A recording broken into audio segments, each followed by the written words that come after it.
বিরোধী দলীয় chief whip জনাব মোহাম্মদ মুজিবুল হক সম্পূরক প্রশ্ন করুন। মাননীয় স্পিকার, মাননীয় মন্ত্রী, স্বাস্থ্যমন্ত্রী একজন খুব ভালো মানুষ, প্রথিতযশা চিকিৎসক বাংলাদেশে। কিন্তু যে মন্ত্রণালয়ে এসেছেন সেটা আমার মনে হয় একটা বারুদের মতো। মাননীয় মন্ত্রী, সর্ব অঙ্গে ব্যথা, ওষুধ দিব কোথায়, কি বলবো।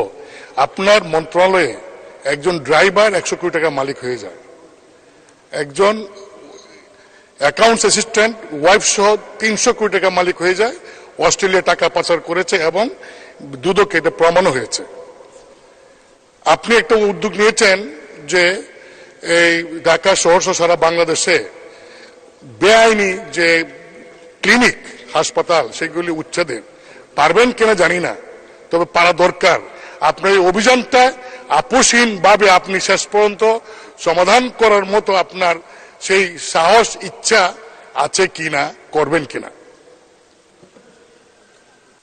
ধন্যবাদ মাননীয় মন্ত্রী। ধন্যবাদ মাননীয় স্পিকার। আপনার প্রশ্নের উত্তরে আমি একটা কথাই বলবো, আমি পারবো যদি আপনারা মাননীয় সংসদ সদস্যরা আমার সাথে থাকেন, আমি ডেফিনেটলি আমি পারবো।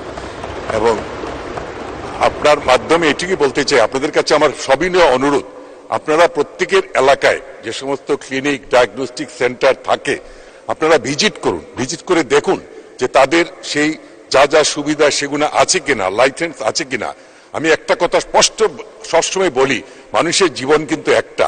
আমি এই জীবন ভুল চিকিৎসায় চলে গেলে সে জীবন আর ফিরে আসবে না। অতএব আপনারা আমাকে সাহায্য করুন, আপনারা আমাকে জানান কোথায় কোন অবৈধ ক্লিনিক, কিংবা নিশ্চয়ই মানুষের, আমি সব হাসপাতাল বন্ধ করার পক্ষে না, হাসপাতাল থাকবে, কিন্তু হাসপাতালগুলো উপযুক্ত সরঞ্জাম নিয়ে যার যেখানে যা করা উচিত সেটা যদি থাকে তাহলে নিশ্চয়ই হাসপাতাল চলবে। ধন্যবাদ মাননীয় স্পিকার। ধন্যবাদ মাননীয় মন্ত্রী। মাননীয়